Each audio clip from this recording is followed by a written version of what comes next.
ओम मंगलम भगवान विष्णु मंगलम पुंडरीकाक्षम मंगलम तनोहरि। शादी संपन्न हुआ।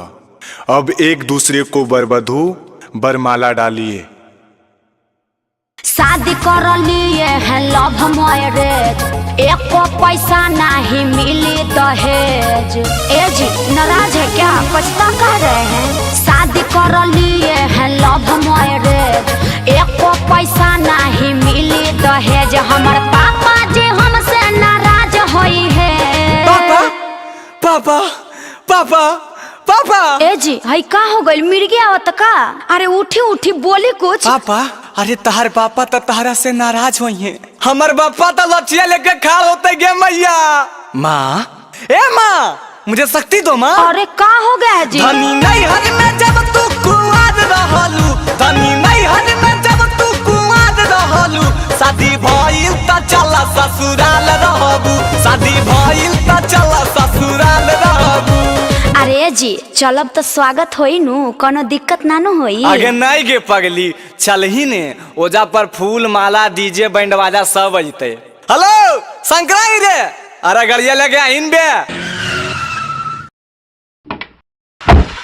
आरती उतारी तहर गाली से काई, माई बहिन हमर चाची भी आई। मौसी नहीं थी की? अरे बहन का चुपचाप तो गलिया चले नहीं बे।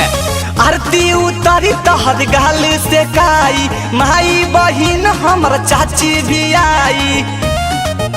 होई स्वागत भरपूर स्वीकार करबू, होई स्वागत भरपूर स्वीकार करबू। शादी भइल त चल ससुराल रहबू, शादी भइल त चल ससुराल रहबू।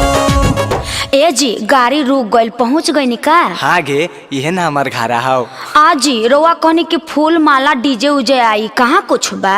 लगो एकर फिर काल मंडरा रहले। अरे चुप रानी तो रे, साला ही हर समय लेबल बोलता कि तब काल मंडरा रहले कैसन तो। मैया आगे मैया आगे आहिन गे, पुतहिया लेके एलियो, गाला उला नहीं सेकमा। या सेक दियो थोड़ा 4 लाठी। की होले बाबूजी, लगो गरमाल हो एकदम। देख बहू जाने से ने उन्हें चल जो, ठीक है? नहीं तो समझ कर में दहिन मासा लग जी। ए बाबूजी तो हमारी घरा नहीं है, हम कहाँ जी? देकर मतलब हमरा सदिये पूछ के कहनी हाल। धत तरीके ई कौन बात होले बाबूजी? तू कहलो सदिया तो हमरा से पूछ के कहलो हल। ऐसे भी तोर चक्कर में रहती है तो कुंवारे रह जीती है। हमरा से छोट छोट लड़का के 2 बेटा खेल रहे। तोरे चक्कर में हलिए कुंवारा जी, तोरे चक्कर में हलिए कुंवारा जी। नहीं रखबो त करा बटवारा जी, नहीं रखबो त करा बटवारा जी। ए जी राउर घर वाला तो मानते नहीं क्या, हमरो घर वाला राजी नहीं के। एक काम करी, चली यहाँ से, चली यहाँ से। चलो परदेसवा पिया संगे रहल जाए जी, चलो परदेसवा पिया संगे रहल जाए जी। संगही कमाई बपिया संगही में खाइब जी, संगही कमाई बपिया। अरे बेटा आओ आओ तो देखो ही हमू के मना करे हमरा बेटा के।